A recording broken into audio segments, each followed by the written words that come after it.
muchas gracias, pueden sentarse y gracias a Dios. Allá por el año 1987, después de vivir yo aquí en California por muchos años, decidí que iba a ir con mi familia a mi país, Honduras. Y entonces les dije, vamos a sorprender a mi mamá. Y vamos a llegarle de sorpresa. Agarramos el avión y me acuerdo que en aquellos tiempos volaba una línea aérea que se llamaba SASA. Y entonces caímos en Honduras y le digo, no le vamos a ir a nadie. Vamos a agarrar un taxi y vamos a llegar. 4 niños de la edad de más o menos 9 a 6 años. Un escándalo tremendo, el vuelo 6 horas o algo así de Los Ángeles a El Salvador. Y ya cansados. Pues llegamos y agarramos un taxi y decimos, vamos a sorprender a mi mamá. Ahora va a ver de qué es bueno. Ha estado esperando a su hijo para que llegue, pero ahora llego con 2 niños más de los que trajimos y vamos a hacer 6, a darle una sorpresa tremenda. Agarramos el taxi y vamos del aeropuerto a la casa donde vive mi mamá, hay como 4, hora y media en ese tiempo. Y entonces cuando vamos entrando al puerto de donde yo vivo, miro una algarabía tremenda. Y digo yo bromeando a los que íbamos ahí en el taxi, digo, oye, pero ya se dieron cuenta que venimos. Entonces, pero no era eso, era que estaban celebrando ese día de esas cosas que le llaman carnaval en los puertos. Y entonces estaba revuelto todo el mundo, había bandas por todos lados, pero yo, del taxi me dice, ¿usted no sabía, señor, que, oye, no le digo, yo no sé nada de que hay fiesta aquí? Entonces, termino llegando a la casa de mi mamá, la puerta siempre abierta, como en la casa de ustedes aquí en Anaheim, no hay, la puerta siempre está abierta. Entonces entré y toqué, todos calladitos, no había nadie ahí en la casa. Y ya toqué y al ratito sale la viejecita y dice, disculpe señor, y mis hijos estaban atrás de mí, ¿y usted qué quiere? Entonces mis hijos empiezan a reír, oh, ni la mamá lo conoce, dice. Entonces le digo, no, pues que venimos a visitarlos y estos son los otros 2 que, ay, encantado. Bueno, la cosa es que me dice mi mamá, pero yo estoy lleno aquí en la casa. ¿Y ahora qué vas a hacer? No hay problema, le digo, voy a ir a agarrar. Y fuimos entre la multitud queriendo entrar a un lugar donde dormir esa noche. Y no lo encontramos. Le digo al taxi, vamos de regreso por allá por donde esté el aeropuerto y vamos a encontrar lugar. Y así terminamos durmiendo. La realidad es que no encontrábamos un lugar. Yo quiero hablarles a ustedes esta noche del tema, ¿tendré un lugar en mi vida para Jesús?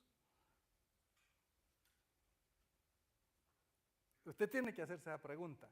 ¿Tendré un lugar en mi vida para Jesús? Vamos a leer en la pantalla las palabras de Dios que dice, por aquellos días Augusto César decretó que se levantara un censo en todo el imperio romano. Este primer censo se efectuó cuando Cirenio gobernaba en Siria.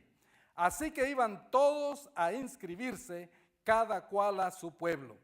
También José, que era descendiente del rey David, subió de Nazaret, ciudad de Galilea, a Judea. Fue a Belén, la ciudad de David, para inscribirse junto con María, su esposa. Ella se encontraba encinta y mientras estaba allí, se le cumplió el tiempo.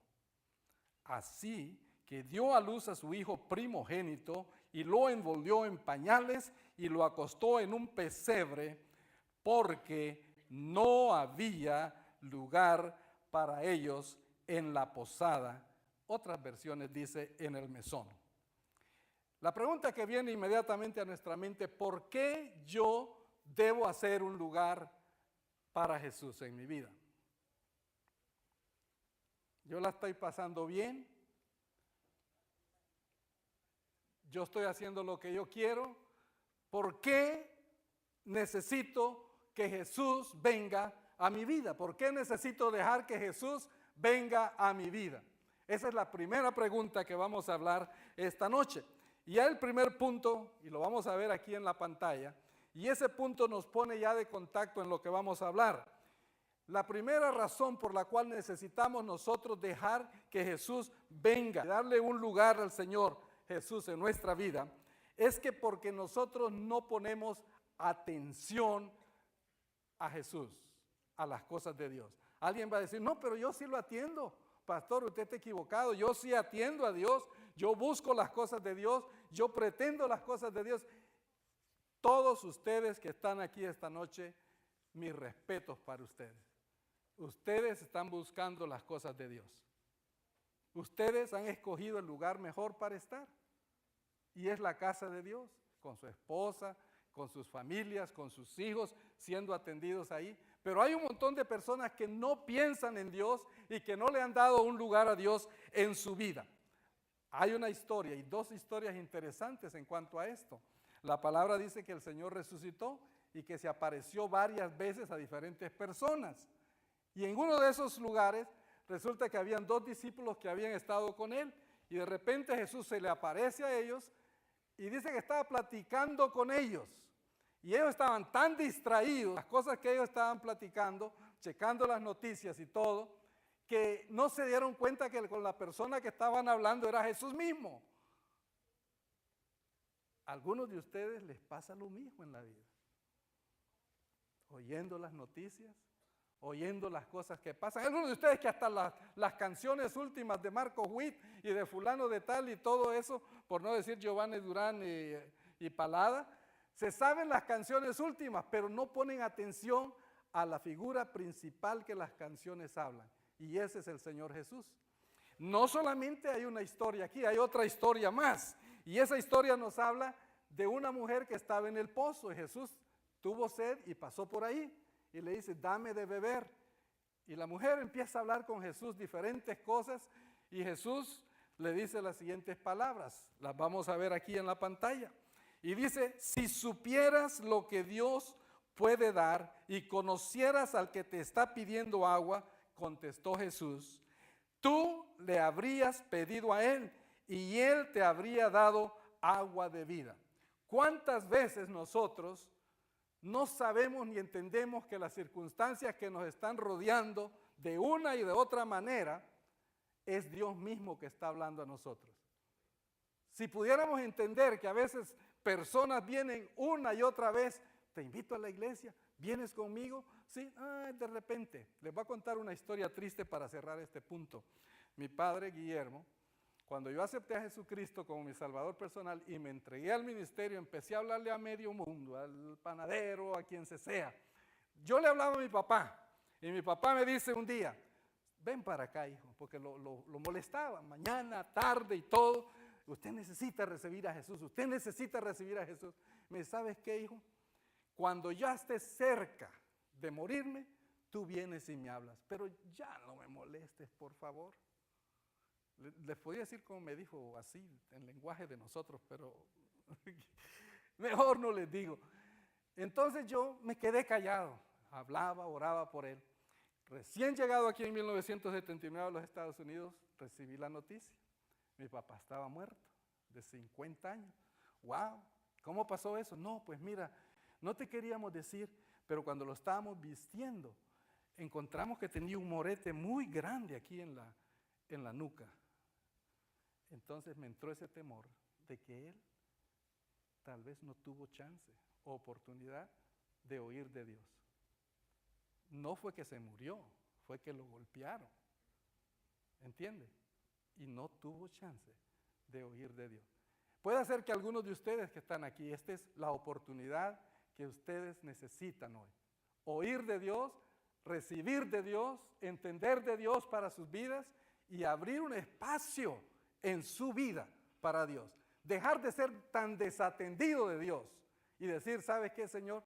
Yo quiero un contacto más específico contigo. ¿Por qué tenemos que darle un lugar a Jesús? Punto número 2. Llenamos nuestras vidas con muchas cosas. Este ha sido un año difícil. ¿Cuántas preocupaciones tiene usted esta misma noche en su corazón? ¿Cuántas situaciones difíciles usted está afrontando? Lleno el corazón, dice, de dificultades, lleno de problemas. ¿Se va a ir usted aquí con ellos o va a decir, esto lo dejo aquí en el foro y dejo entrar a Jesús en mi vida? Y cuando Él entra la tranquilidad y entra la felicidad. Amén. Amén. Gloria a Dios. Hay otro versículo que yo quiero compartir Y este tiene que ver con esta de las cosas de Dios. Habían dos hermanitas. Una se llamaba Marta y la otra se llamaba María. Oigan esta historia, este es interesante. María se sentó junto a Jesús y escuchaba atentamente lo que él decía. Marta, en cambio, estaba ocupada en preparar los tacos, enchiladas y todo lo demás, y en los quehaceres de la casa. Yo necesito a esta Marta en la casa mía. Por eso se acercó a Jesús y le dijo: Señor, ¿no te importa que mi hermana me deje sola haciendo todo el trabajo de la casa? Dile. Pero Jesús le contestó: Marta, Marta, ¿por qué te preocupas por tantas cosas? Hay algo más importante. María lo ha escogido y nadie se lo va a quitar. ¿Se va a decir eso de usted esta noche? ¿Va a seguir agarrando las cosas de la vida, las preocupaciones usted? ¿O va a sacar todo ese montón de cosas y se va a dedicar a la única cosa que importa, y es darle lugar a Dios en su vida? El último texto dice: no te vuelvas orgulloso ni olvides al Señor tu Dios. Humíllese, acepte que hay muchas cosas que necesitan sacarse. Sí, necesitamos darle un lugar a Jesús y lo vamos a hacer al poner atención a las cosas de Dios. Sí, necesitamos darle un lugar a Jesús y lo vamos a hacer cuando saquemos de nuestra vida las cosas y dejemos que Jesús entre en nuestra vida. Pero hay un tercer punto que yo quiero dejar con ustedes, y este tiene que ver que a veces nosotros pensamos que no es necesario tener un lugar para Él, o sea, para Jesús en nuestra vida. Nosotros decimos: ¿y yo para qué necesito a Dios? ¿Me está yendo bien? Hay algunos que les está yendo bien. Y dicen: yo no necesito a Jesús, estoy bien en la vida. Si fuera venezolano, estoy chévere. Y si dijera colombiano, ¿cómo diría? ¿Ah? Chévere también. Ah, no, los colombianos.